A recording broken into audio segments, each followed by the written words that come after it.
hapa siku ya leo. Hatupo hapa kwa ajili ya jina la mtu yeyote uliyemuumba ama kitu chochote ulichokiumba wewe Bwana kisicho na uhalisia wa utukufu wako. Tupo hapa Baba kwa ajili ya uwepo wako. Tupo hapa Baba na muunganiko wako Mungu kete kwenye kiti cha enzi, mahali pa juu sana palikoinuka. Na Yesu Kristo Bwana wetu yu mkono wa kuume, rafiki wa kweli, akitupatanisha na nafsi ya Baba siku zote za maisha yetu. Katika jina la Yesu ninamkemea yule mwovu shetani, roho za mapepo, uchawi kwa siri, ninaupiga na kunyamazisha kimya kwa jina Yesu. Falme wa giza, roho za uharibifu, roho zilizowazo amani kwa watoto, kwa watu wazima, kile kinachokuja kuleta utafiti wake toka kuzimu na akisambaratisha kwa jina la Yesu. Natangaza shwari kuu mahali hapa. Roho Mtakatifu katembee kila roho kupitia kwa watoto ili kuleta fujo, kuondoa kila ambacho Mungu amekusudia kwa baba yule, kwa mama yule, ili kuponywa, ili kufunguliwa. Baba, ninakusihi neno lako likawe taa ya kumwongoza Bwana miguu yake kwenda kwenye uzima, kawe neno la utakaso. Kwa jina la Yesu nimeomba, amen. Nguvu ya nguzo katika madhabahu na umuhimu wake katika madhabahu ya Mungu. Andika ujumbe huu. Nasema nguvu ya nguzo, nguvu ya nguzo, nguvu ya nguzo katika madhabahu na umuhimu wake katika madhabahu ya Mungu. Haleluya. Acha tuangalie vizuri kwanza msingi wa ujumbe huu. Nguvu ya nguzo, nguvu ya nguzo. Inawezekana ulishanisikia na ubiri tena zaidi ya mara mbili kwenye masikio yako labda, lakini nataka uwe makini sana. Roho Mtakatifu anaporejelea tena kwa mara nyingine kwa sauti ile ile na ujumbe ule, ana maana. Nguvu ya nguzo katika madhabahu na umuhimu wake katika madhabahu ya Mungu. Ni nguvu ya nguzo katika madhabahu, lakini kuna umuhimu wake katika madhabahu ya nani? Ya Mungu. Haleluya, haleluya. Nguvu ya nguzo katika madhabahu ya Mungu na umuhimu wake katika madhabahu ya Mungu. Nini maana ya nguzo? Nguzo ni muhimili ama chombo kinachoshikilia kitu kingine ili kingine kisianguke. Nguzo ni muhimili ambao unasimamishwa kushikilia kitu ama jengo. Haleluya. Hapa ndani tunalo jengo na lina nguzo. Haleluya. Nazungumzia habari ya nguvu ya nguzo. Nguvu ya nguzo katika madhabahu, katika madhabahu. Nasema nguvu ya nguzo katika madhabahu na umuhimu wake katika madhabahu ya Mungu. Nini maana ya nguzo au nguvu? Kuna vitu vitatu pale. Madhabahu vinne. Kuna madhabahu, Mungu, kuna nguzo, kuna nguvu. Haleluya. Sasa hapa kuna vitu vya muhimu sana kuvitambua. Kitu cha kwanza kinasema ni nguvu. Nguvu, nguvu ni itaonekana kwa hali fulani ya kitendo, kitenzi. Tunapozungumzia nguvu itaingia kwenye kitu kinaitwa kitenzi, si ndio jamani? Hapo tunasaidiaje walimu kwenye kitenzi? Kwa sababu nguvu ni kitendo kinachoonekana. Haleluya. Baba yangu mzazi alikuwa na nguvu na alikuwa na uwezo wa kuinua gunia 7 ya mahindi na kuitupa kwenye gari peke yake. Hizi ni nguvu azipatazo mtu kwa kula ugali, chakula chochote anapata nguvu. Amen. Nguvu maana yake nayozungumzia hapa kwa tendo la nje ni ile nguvu inayoonekana. Kuna mitambo mingine tukiona, ama magari fulani yanakuwa limepaki sehemu, watu wanalijua nguvu zake, wanasema hili gari lina nguvu sana, hili gari lina nguvu sana. Limesimama limepaki, lakini wanalizunguka wanasema hili gari bwana lina nguvu sana. Kwa sababu gani? Waliona utendaji wake wa kazi. Utendaji wake wa kazi vilionekana nguvu. Haleluya. Amen. Kwa hiyo tunaona kama maborodoza, makatapila yanayochimba barabara, yaani tunaweza kusema ni chombo chenye nguvu. Sasa ni chombo chenye nguvu ya kupasua miamba migumu na kumwaga visiki vizito. Napozungumzia nguvu, nazungumzia uwezo wa mtu kuinua kitu kizito. Haleluya. Naomba mtoto mmoja aje hapa mwenye nguvu. Njoo ndogo hapa. Hapo njoo. Wewe uliokaa. Nataka nikuoneshe maana ya nguvu. Nguvu tunaweza kuwa nazo hizi zinazoonekana pana hapa. Hizi zinazoonekana. Hizi zinaweza zikawa ni nguvu tu za kulia chakula. Uwezo wa kuinua, uwezo wa kubeba, uwezo wa kuchukua vitu vizito, uwezo wa kuweza kulima, uwezo wa kutembea, uwezo wa kuzungumza, uwezo wa kufanya vitu mbalimbali, uwezo wa kuinua. Unaona, hii ni nguvu. Hapa natumia nguvu ndio inaodhihirisha wale nimemwinua. Bila nguvu muinue. Hapo nataka nikuonyeshe kwamba mtu mwenyewe na nguvu ataweza kuinua. Njoo ile kabla. Wewe ulibaki pale njoo.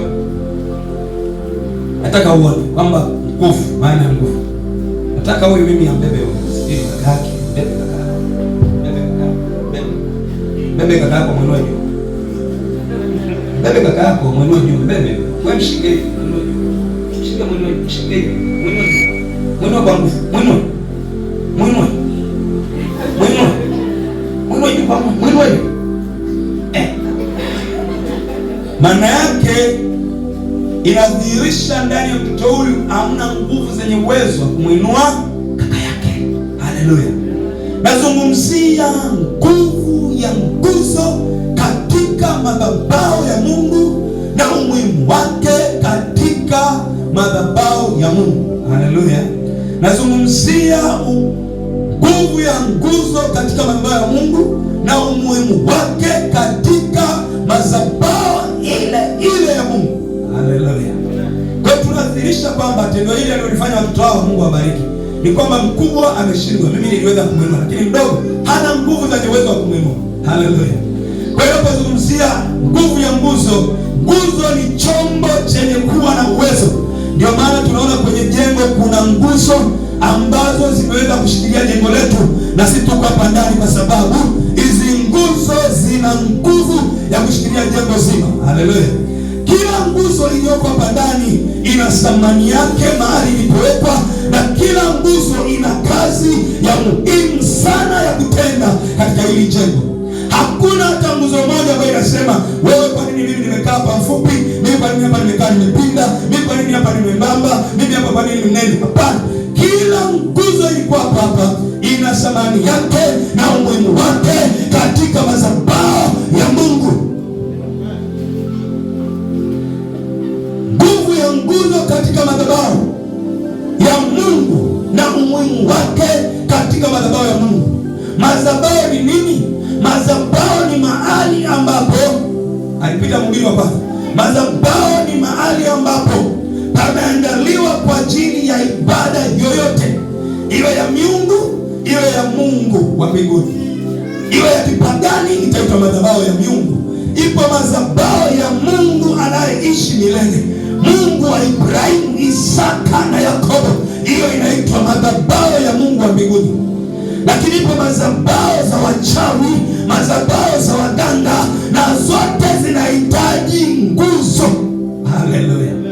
Hakuna madhabahu yenye haina uhitaji wa nguzo.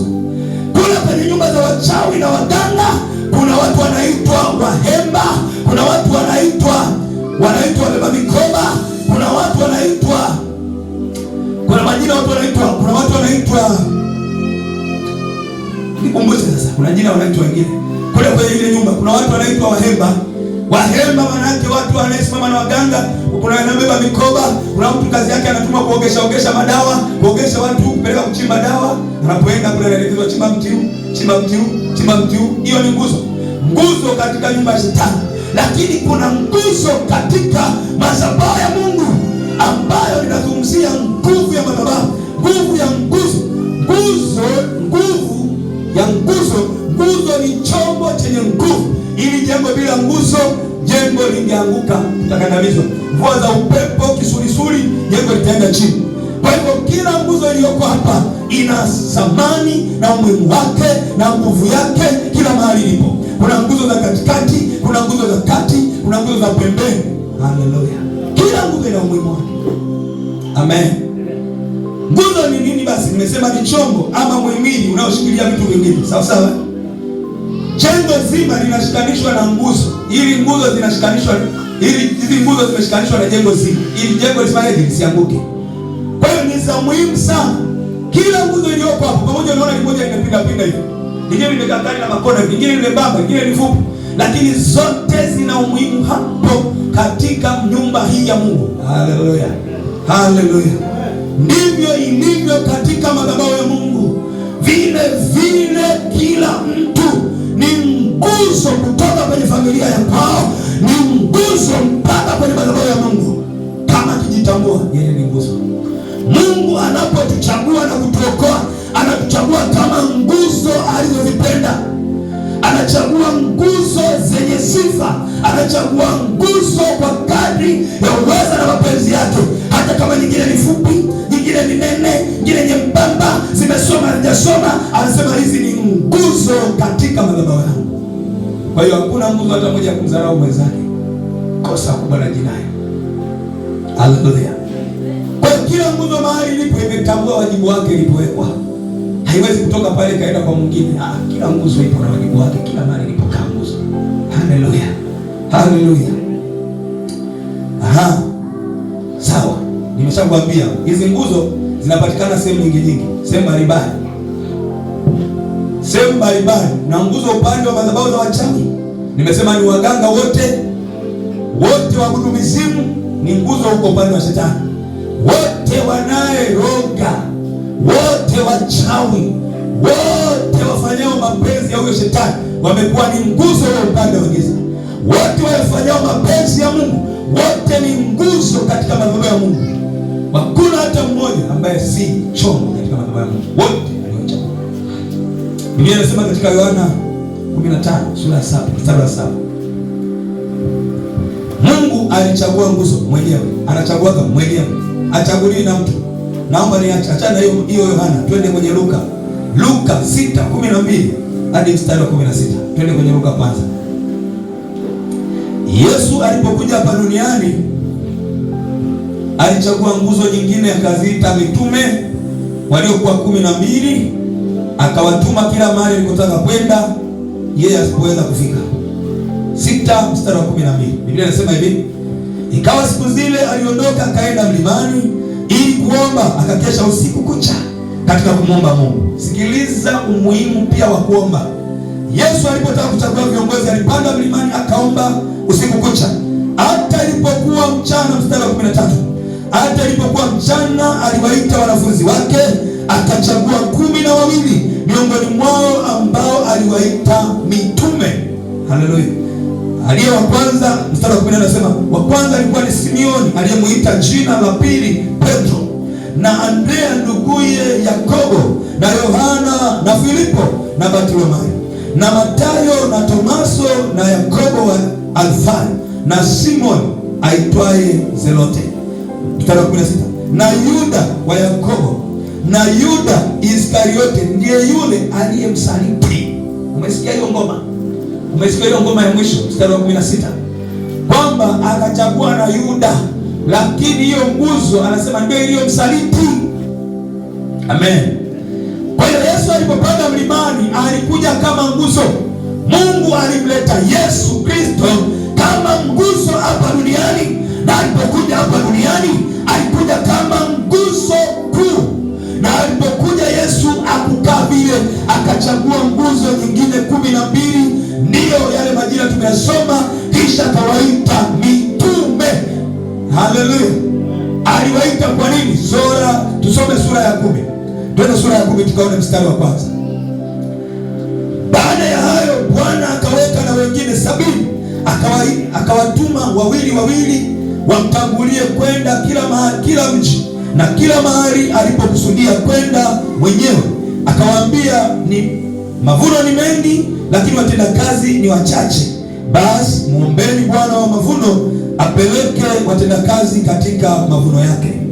Kusudi la Yesu lilikuwa ni hili: kuwatuma kila mahali, katika kila mji aliyoazimia kwenda kwanza, wakatangaza habari njema, wakatangaza habari za kuwaita watu katika ufalme wa Mungu. Maana nawaambia mavuno ni mengi, watendakazi ni wachache. Kwa hivyo hawa wanaoitwa hapa ni nguzo, wanapewa amri hii. Hawa walikuwa nguzo. Haleluya. Hawa ilikuwa ni nguzo katika shamba la Bwana. Hata nirudi kwenye ile 6. Kwa hiyo tunaona Yesu alipokuja, Yesu alikuja kama nguzo kuu ya katikati. Kama unavyoona kuna kwamba nguzo katikati kubwa. Kwa hiyo Yesu alikuja kama nguzo kuu, lakini alichagua nguzo nyingine zote za pembeni, ndipo akawaita mitume. Ndivyo ilivyo katika madhabahu ya Mungu. Yesu alipoondoka aliacha kanuni ya utumishi, ndipo akaacha kanuni za agano wa mchungaji. Mchungaji ndiye nguzo inayobakia kusimama na nguzo zingine zote. Kama atachagua katika zile nguzo, atasema wewe ni mzee, wewe ni shemasi, wewe ni mwinjilisti, wewe ni mwenyekiti wa mama, wewe ni fulani katika kikundi hiki, lakini bado na wengine wote wanahesabika kuwa nguzo hapa ndani, kwa sababu kila mmoja ni nguzo kwa sehemu yake. Nguzo zingine ni waimbaji, wengine ni wahubiri, wengine ni watia moyo, wengine ni watembeleaji watu, wengine ni wakuhubiri, wengine ni wakukemea. Hizo ni nguzo. Hakuna hata mmoja usijione mfupi ukasema mimi ni mfupi, mimi ni mpole, sijui kuongea. Musa aliongea, Bwana alipomtuma, Bwana akamwambia Musa, nenda kwa Farao. Musa akasema mimi ni mpole, sijui kuongea. Bwana akamwambia, ninakutuma mimi, nitakuwa pamoja na wewe, nitazungumza pamoja na wewe kule, nitakulinda, nitakwenda na wewe. Kwa hiyo Mungu amekuita, si wewe uliyejiita. Yeye ndiye aliyekuchagua, sio wewe uliyejichagua. Haleluya. Mungu amekuchagua wewe nguzo. Wewe nguzo kwa familia yako, wewe nguzo kwenye ukoo wako, wewe nguzo kwa watoto wako, wewe nguzo kwenye taifa lako, wewe nguzo kwenye kanisa lako, pale mahali ulipo. Ndio maana leo umechaguliwa katikati ya watu wengi. Wewe umeokolewa ili upate kuwa nguzo, utangaze siri za ufalme wa Mungu, utangaze habari njema za ufalme. Sikiliza nikwambie mchana wa leo, Mungu amekuita wewe nguzo. Mungu amekuita wewe nguzo. Sikiliza nikwambie, usijidharau, usijishushe. Wewe ni nguzo ya samani mbele za Bwana. Wewe ni nguzo ya samani katika madhabahu uliyoko. Wewe ni nguzo ya samani kwenye familia ya kwako. Hata kama watakushusha, hata kama watakusema vibaya, wewe jiangalie kama nguzo. Kila nikwambie, wewe ni nguzo ya samani. Lazima ujitambue, lazima ujitathmini kwamba ni mimi nimejichagua kuwa hapa ama ni nani. Biblia inasema katika Waefeso sura ya 1 mstari wa 4, naye alituchagua kabla ya kuwekwa misingi ya ulimwengu. Yaani kabla ya misingi ya ulimwengu, Mungu anakufahamu wewe. Yesu anakufahamu wewe. Yesu anakujua wewe mama. Yesu anakujua wewe baba. Yesu anakujua wewe mama. Yesu anakujua wewe mtoto. Yesu anakujua kabla ya kuwekwa misingi ya ulimwengu, kabla dunia ingewekwa katika umbo zuri. Yesu alikuchagua. Anasema alikuchagua. Anasema kwa kinywa cha nabii Yeremia, kabla sijakuumba, kabla hujazaliwa, nalikutakasa, nalikujua kwamba wewe ni mtumishi wangu, utakuja kuwa nguzo. Ila nikwambie, Bwana nakujua, usiogope, jitumikishe kwa Mungu kama mtu mwenye akili. Tembea kifua mbele, maana wachawi hawakuwezi, waganga hawakuwezi. Wewe ni nguzo ya muhimu katika madhabahu ya Mungu. Yesu akawachagua wale mitume 12. Miongoni mwa walikuwa mmoja anaitwa Iskariote, Yuda aliyemsaliti Bwana. Pamoja alimchagua. Sikiliza, siku hapo sana, lakini Yesu anachagua na anaita twende katika Yohana. Tusome Yohana 15. Uone kile Yesu amefanya. Je, ni wewe ama ni Mungu? Kwa hiyo ni nani amefanya? Watu wengi leo wamepoteza mwelekeo. Nataka tusome mstari ule wa 7.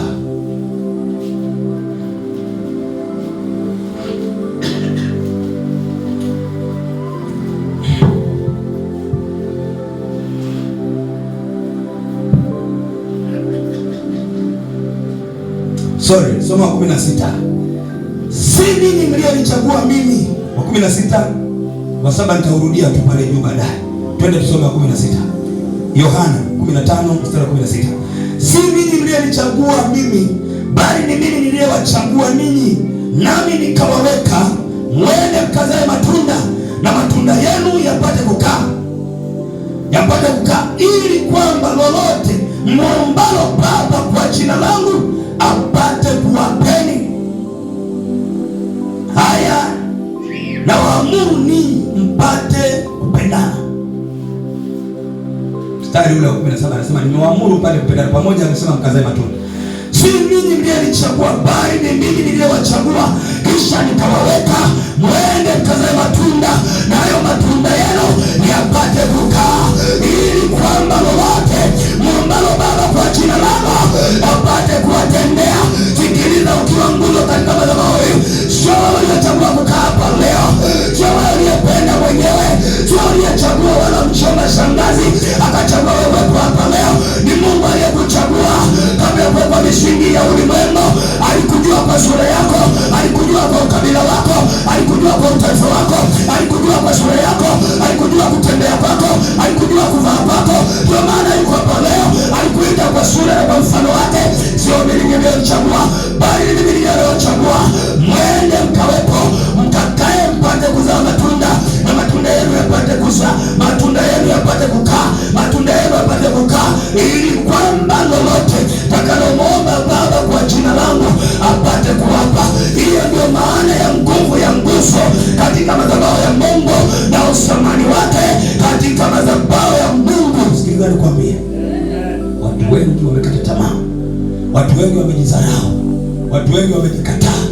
Mimi kweli naweza kuombea mtu akapona, naweza kuombea mtu pepo likamtoka. Mimi je, mimi nije sio mchungaji? Je, wewe ni nguzo mbele za Mungu. Yesu amekuchagua wewe kwa nguzo, uweze kutenda kazi pamoja na nguzo kuu. Kama mnatembea na mchungaji wenu, mnatembea bega kwa bega. Kama mnaenda mashariki, mnaenda mashariki. Twende magharibi, twende magharibi. Twende mbele, twende mbele. Turudi kwa nyuma, twende kwa nyuma. Tunaazimia kwenda mbele. Kwa kuwa nini? Tumechaguliwa na Bwana mmoja, lakini kila mmoja amechaguliwa kwenye nafasi yake na madhabahu. Haleluya, amen. Sikiliza, Biblia inasema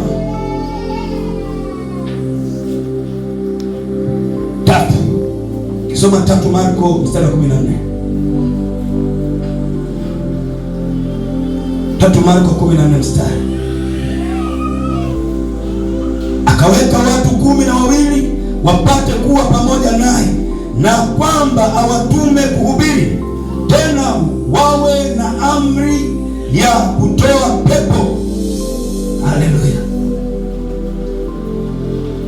Akaweka wale tenasha Simeoni, akampa jina la pili Petro, Yakobo na nani akaendelea, lakini naenda kwenye pointi ya 14 na mstari wa 5. Akaweka wale watu 12 maana yake wapate kuwa na amri, wapate kuwa na amri pamoja, wapate kuwa pamoja naye, na kwamba awatume kuhubiri, tena na amri ya kutoa mapepo. Kila mtu aliyochaguliwa na Mungu, kila mtu aliyoitwa na Jehova Shama, Yesu Kristo aliyemwita kwake, amepewa na mamlaka, amepewa na amri kama nguzo katika madhabahu ya kukemea dhambi, ya kukemea magonjwa, ya kukemea mapepo, ya kukemea laana, ya kukemea maovu, kwa sababu ukijitambua ni nguzo. Haleluya. Kwa hiyo nini maana ya nguzo? Tunatambua nguzo ni chombo kinachoshikilia. Kama ukijitambua wewe ni chombo ulipo, mimi ni shemasi, ni chombo, nitasimama kwa nafasi yangu. Mimi ni mwenyekiti, mimi ni mzee wa kanisa, mimi ni katibu, yule ni nani, wote tutasimama kwa zamu. Na mimi nikitambua ni mwanafunzi wa Yesu, mahali hapa nikitambua ni mwanafunzi, natembea kama mwanafunzi, namtumikia Bwana wangu, kwa kuwa yeye ndiye kichwa na mimi niko huko chini kwenye nguzo. Yeye ni nguzo kuu na mimi ni nguzo za pembeni. Haleluya. Kujitambua. Shida inakuwa kubwa kutokana na jambo hili. Unajua Mungu anapokuita wewe kutoka kwenye ukoo wako, ulifikiri kwa nini hakuwaita watu wote? Akakuita wewe ambao walikuona ni dhaifu, hauna mali, wakati mwingine una mali au hauna, lakini Mungu anakuita wewe ulivyo, ili apate kuwafundisha watu wa mataifa, watu wa kabila lako, watu wa nyumba yako, kwamba yeye ni Mungu anayeweza kuinua, yeye ni Mungu anayebadilisha, yeye ni Mungu anayetengeneza. Atengenezewi mazingira, atengenezewi njia, yeye anatengeneza njia peke yake. Anasema ninatengeneza njia, anatengeneza njia, anatengeneza njia kwa ajili yangu. Nasema Bwana anatengeneza njia, anatengeneza umetengeneza njia kwa ajili yangu. Zipo nyakati na majira yamefungwa, nyakati mbele. Kuna majira, kuna nyakati, vipande vidogo vipo ndani ya majira. Zipo nyakati ndogo ndogo. Mungu atakuchagua kwa nguzo kwa nyakati hizi na mpaka nyakati za kuendelea. Ulisi uzima wa milele. Wakati unapitia mapito madogo madogo, usijidharau ukasema mimi sio nguzo. Wakati unapitia changamoto, usihesabu kwamba Bwana hajakuita. Bwana amekuchagua. Sio ni mimi nilichagua, bali ni mimi niliyewachagua, nikawaweka mwende mkazae matunda na matunda yenu yapate kukaa, ili kwamba lolote mbalo Baba kwa jina langu apate kuwapa.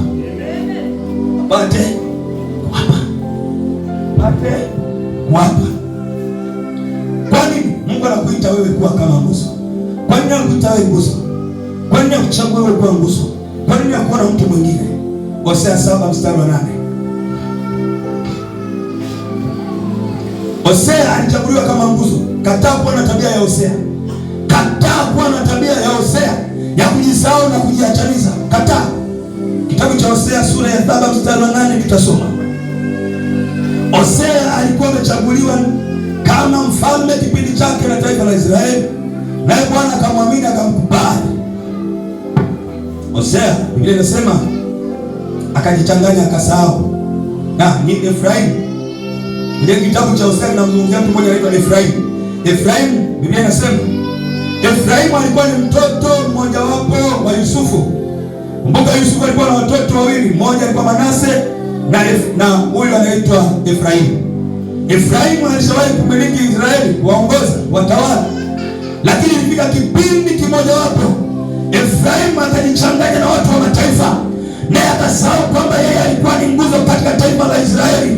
Biblia inasema mstari wa 8, Efraimu ajichanganya na mataifa.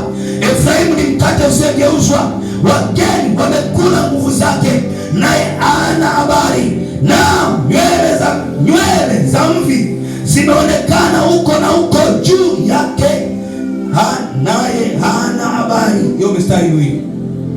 Efraimu Mungu alikuwa amemwita, Mungu alikuwa amempa kibali kwa ajili ya kutengeneza na kutembeza taifa la Israeli, kulilinda na kuliongoza. Lakini ilifika wakati Efraimu alimwacha Bwana, akajichanganya na watu wa mataifa, akajichanganya kwanza kuabudu miungu ya Kanaani, akaanza kuabudu Mungu Baali, Mungu Moti, Mungu Jua, Mungu Moleki, akaanza kuabudu vinyago, akaanza kuabudu sanamu, na Mungu akamchukia. Biblia inasema Efraimu alipojichanganya na watu wa mataifa, aliondoka na kujisahau kuwa yeye ni nguzo. Ndipo Biblia inasema amekuwa mkate usiogeuzwa, amekuwa mkate usiogeuzwa.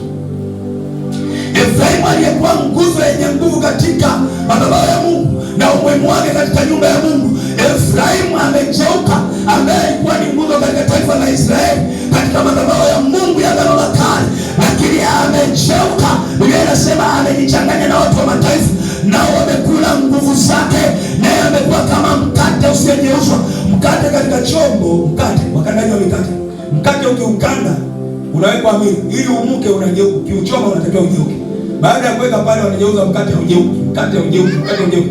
Anasema yaani amekuwa kama mkate usiyegeuka. Tabia zake aambiwi, ashauriki, yaani ambiwi chochote kikabarika. Tatizo ni nini? Tatizo ni nini? Nguzo imejisahau, imejichanganya na watu wa mataifa, wamenyonya, wamekula upako, kula vyote. Kataa kujichanganya na watu wa mataifa, wakaenda kukunyonya, wakufanya takataka. Kataa kujichanganya na mataifa. Kama ukijichanganya na watu wa mataifa, tambua ya kwamba udhihirisha unavyo nguvu ndani yako ya kushinda mikiki yao, ya kushinda sarakasi zao, ya kushinda barabara zao. Sikiliza mchana wa leo, Mungu amekuchagua kama nguzo ili akutume utumikie, ili ufanye kazi kwa nafasi yako, si kwa nafasi ya jirani yako, wala si kama fulani. Amekuita kwa design yako, hivyo ulivyo, ufanye kama wewe. Nataka nifanye kama mwinjilisti Petro, wewe sio Petro. Nataka nifanye kama mwinjilisti Moses, kidogo kwa sehemu. Nataka nifanye kama katibu, nataka nifanye kama Salome hivi. Nataka niimbe kama Oresta, nataka niimbe kama Cecilia hivi. Nataka niimbe hivi. Nataka hivi. Mungu amekuita uwe nguzo, amekushepu kabla ya kuwekwa misingi ya ulimwengu. Alishakushepu katika mbingu za kiroho, ukaja kutokea kwenye tumbo la mama yako. Amekuita kukuchagua wewe. Tembea kwa ujasiri, wewe ni mtu wa maana, wewe ni mtu mwenye maana katika madhabahu ya Mungu. Wewe ni mtu wa maana mbele za Bwana. Unalo neno lenye nguvu ndani yako, unalo neno la ukombozi ndani yako, unalo neno lenye nguvu ndani yako, unalo neno la uponyaji, unalo neno la ukombozi kwenye kichwa chako. Maana nasema nimeweka neno langu ndani mwenu, ninyi mjue ya kwamba ni wapatanishi kati yangu na mwanadamu. Ninyi ni wapatanishi kati ya Mungu na mwanadamu. Ameweka neno la upatanisho ndani mwako. Kama ukiwa nguzo unayejitambua, utatangaza habari njema, utawaambia watu habari za Mungu wako, utawaambia habari za miujiza, utawaambia habari ya huyu Mungu alikonitoa, huyu Mungu aliniokoa, utawaambia furaha ya Mungu wako. Hata kama unapitia leo njala, hata kama unapitia una saburi, utawaambia Yesu ni Mungu mkuu, Yesu ni Mungu mwenye uweza, Yesu ni Mungu mwenye mamlaka. Magari, majumba yatapita, lakini Yesu hapiti. Upendo wa Mungu haupiti. Magari, majumba yatapita, lakini upendo wa Mungu haupiti. Ili mchana wa leo kitambua wewe ni nguzo katika shamba la Mungu au nyumba ya Mungu. Tembea kifua mbele mama, tembea kifua mbele baba. Magonjwa yaweze kukuonea, mapepo yaweze kukandamiza, roho za mateso na maskini za kukandamiza, ukitambua thamani ya kuwa wewe ni nguzo. Efraim tatizo alijichanganya na watu wa mataifa, wenyeji wakanyonya nguvu zake. Unaweza ukaanza biashara Lukombe, wenyeji wakasema hautaweza. Lakini ukijitambua wewe ni nani, ukitambua ni nguzo ya namna gani, unaweza ukaanza kuimba. Watakwambia hivi, unaweza ukaimba wewe. Waambie hivi, ukijitambua wewe ni nani, unaanza kuhubiri nyumba kwenda nyumba. Wanasema je, utaweza kuhubiri? Nafikiri mimi, yani mimi nimekukata. Waambie mimi najua wajibu wangu.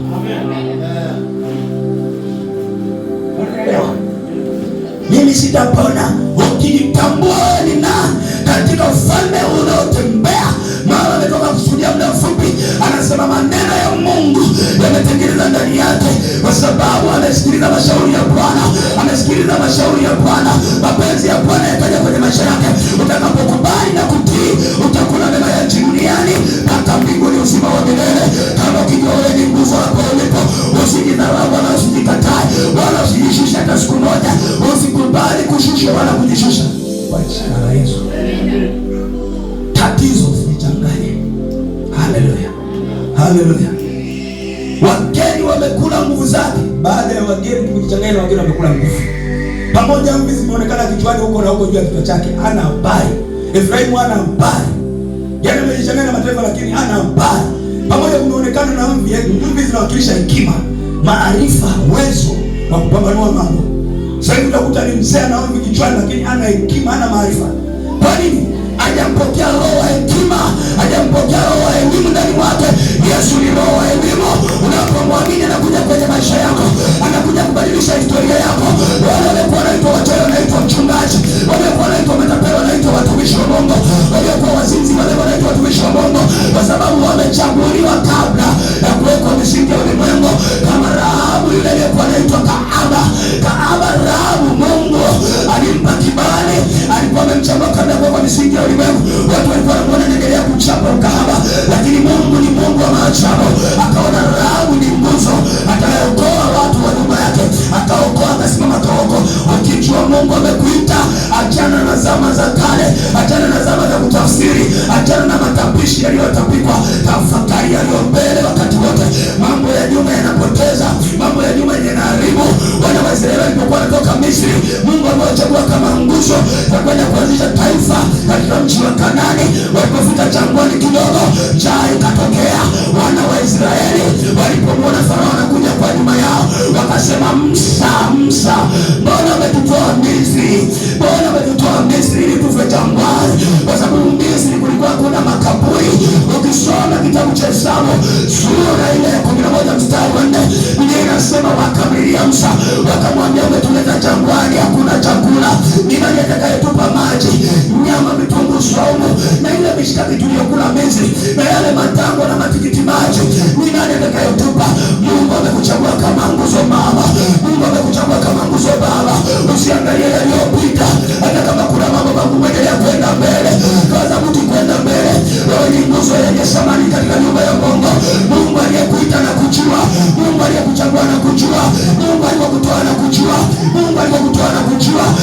anakujua rafiki, anakujua mwanangu uko hapa, anakujua uliyeko hapa leo, anajua maisha yako, anajua kupita kwako. Yeye ni Mungu yuko juu ya matukio yote duniani, anajua mwanzo, anajua mwisho, anajua. Simama kwa miguu yako. Wewe ni Mungu anayejua, simama kwa miguu yako miwili. Anajua, Mungu anajua maisha yako, amekuchagua uwe nguzo. Leo ninakuombea kwa Mungu wangu wa mbinguni, Baba wa Bwana wetu Yesu Kristo, Mungu akupe neema ya kusimama imara, Mungu akupe neema ya kusonga mbele, Mungu akupe neema ya kutawala na kumiliki katika ufalme wa Bwana. Ninakuombea mema ya Bwana, ninakuombea mema ya Bwana mchana wa leo. Ninakuombea uwezo wa kimungu, ukawe nguzo shambani kwa Bwana, ukawe nguzo kwenye samaa, ukawe nguzo ya samaa kwenye nyumba ya Mungu na madhabahu ya Bwana, ukawe samaa wa baba kwa mama, ukawe samaa Tanzania, Afrika Mashariki, Ulaya, kwenye kontinenti saba za dunia, ukawe sababu kwenye uso wa dunia. Na kuombea leo, Mungu akupe neema, ukawe nguzo itakayozaa matunda, nguzo itakayoongezeka na isiyo nguzo ya kupungua, isiyo nguzo ya kutinikiwa, kwa jina la Yesu. Pokea kuongezeka kwa jina la Yesu, pokea kuongezeka, pokea kuimarishwa, pokea kuinuliwa kwa jina la Yesu wa Nazareti aliye hai.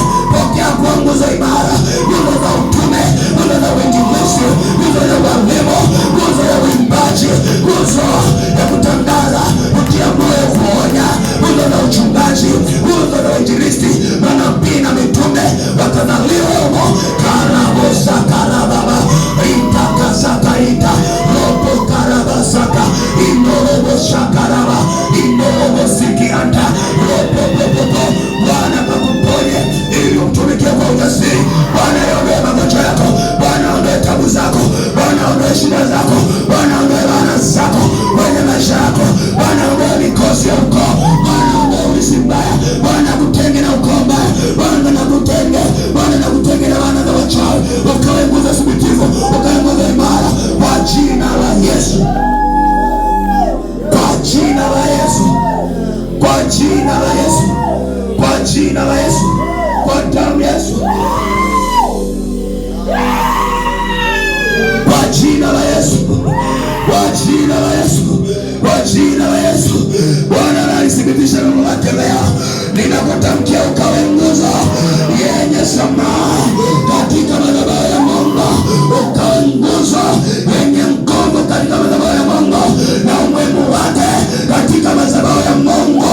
Mungu akupeleke viwango vingine, Mungu akaondoe misiba yako, Mungu aondoe mateso yako, Mungu akuondolee kila vita, Mungu akuondolee kila laana, Mungu aondoe magonjwa juu yako, ukawe nguzo thibitifu, ukawe nguzo ya thibitisho kwa jina la Yesu.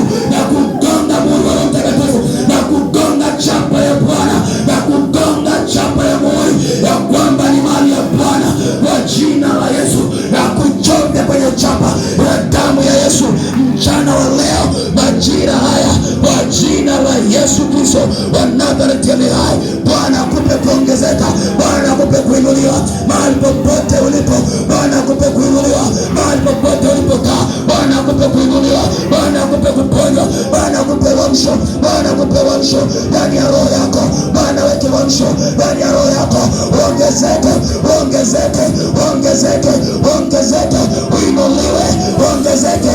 Rikapakatabobo indaraba sakaitarababa indorobo shakarababa.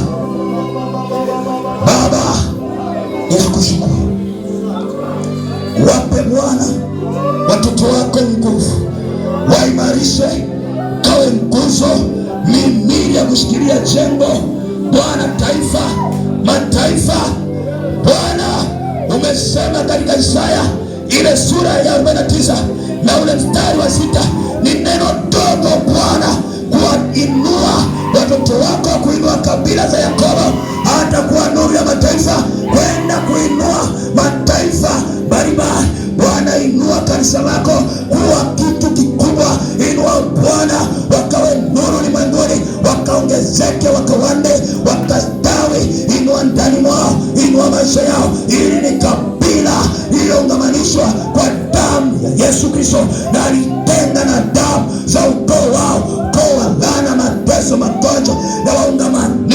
kanisa lako kwa damu yako. Ninakiri uwezo wako, nami naungamanisha kwa ile damu ya samani katika jina la Yesu Kristo wa Nazareti aliye hai. Baba, nimeomba haya nikishukuru. Bwana, wafanye kuwa nguzo watoto wako wa kike na wa kiume, wanayezaliwa na waliozaliwa, wanapokuwa wakawe nguzo katika jina la Yesu. Nakataa roho ya Yuda kwenye maisha yao, nakataa roho ya Yuda Iskarioti kwenye maisha yao, nakataa roho ya Efraim kwenye maisha yao kwa jina la Yesu. Bali natamka roho wa Bwana ukatawale maisha yao, tawala njia zao, tawala mapito yao, tawala nyumba zao, tawala wokovu wao. Bwana, waimarishe wanapokutana na vizuizi, wasonge mbele. Wanapokutana na upepo mkubwa, wasonge mbele. Wanapokutana na majaribu, watambue kwamba ni nguzo zenye muhimu katika madhabahu yako, zenye muhimu katika nyumba ya Mungu, zenye nguzo zenye muhimu kwa jina la Yesu. Bwana, kufanye kuanzia leo kuwa nguzo ya samani na yenye muhimu katika madhabahu yake katika jina la Yesu Kristo. Nimeomba hayo. Uponywe, uinuliwe kwa jina la Yesu, ufunguliwe kwa damu ya Yesu, ukawekwe huru kutoka chini kwenda juu kuanzia sasa tarehe 29 mwezi wa 6 2025. Bwana, kupe mwanzo mpya. Bwana, kupe kuinuliwa. Bwana, kupe kumiliki na kutawala katika jina la Yesu Kristo. Maana imeandikwa, enyi wenye kulita jina langu, jua la haki litawazukia. Toka chini ya mbawa zangu, lenye kuponya, nanyi mtatoka mtarukaruka kama ndama mazizini na kucheza, nanyi mtakanyaga waovu, watakuwa majivu chini ya nyayo za miguu yenu katika jina la Yesu. Natamka mamlaka juu yako, natamka uwezo wa Bwana juu yako. Mchawi anayeloga maisha yako akapotelee mbali. Wanaozingira, wanayekufuata kwa siri, wakapigwa kwa jina la Yesu.